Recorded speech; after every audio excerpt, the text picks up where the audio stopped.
राधे राधे भक्तों, आज मैं आप सबको रामचंद्र जी की कथा सुनाऊंगी।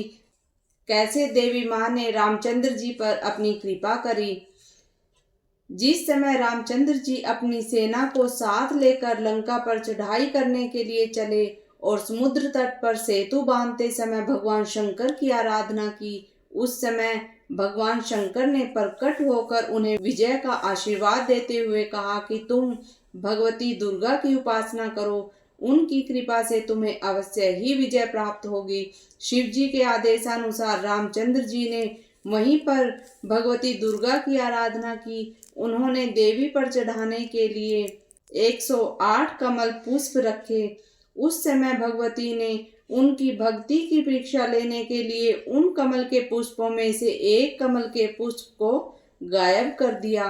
पुष्प चढ़ाते समय जब रामचंद्र जी ने देखा कि एक पुष्प की कमी है, उन्होंने कमल पुष्प के स्थान पर अपने कमल के समान एक नेत्र को ही निकालकर मां भगवती की सेवा में समर्पित करने का पूरा निश्चय कर लिया।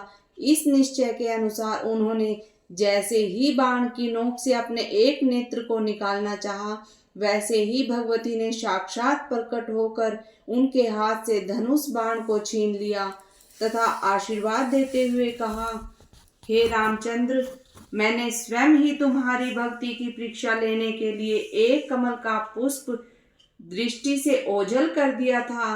अब मैं तुम्हारी भावना को देखकर परम प्रसन्न हूँ। मैं तुम्हें वर देती हूँ कि रावण पर अवश्य ही विजय प्राप्त करोगे। यह सुनकर रामचंद्र जी ने कहा, हे माता, आप मुझे कोई ऐसा उपाय बताइए जिससे मुझे रावण पर सरलता पूर्वक विजय प्राप्त हो सके। तब भगवती ने उत्तर दिया, हे रामचंद्र, तुम इस स्थान पर एक यज्ञ करो और उस यज्ञ को कराने के लिए रावण को ही आमंत्रित करो।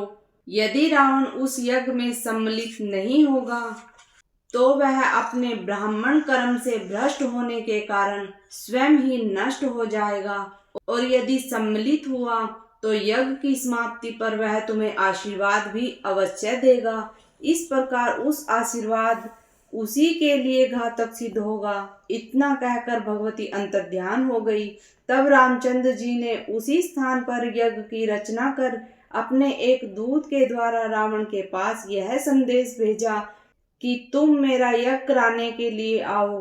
महापंडित रावण ने निमंत्रण को स्वीकार किया और यज्ञ कराने के लिए आया। यज्ञ की समाप्ति पर रावण ने स्वयं ही रामचंद्र को आशीर्वाद भी दिया कि तुमने जिस उद्देश्य से यह यज्ञ किया है उसमें सफलता प्राप्त करोगे। इस आशीर्वाद के फलस्वरूप रामचंद्र जी को रावण पर विजय पाना सरल हो गया और युद्ध क्षेत्र में श्री रामचंद्र जी के हाथों रावण की मृत्यु हुई।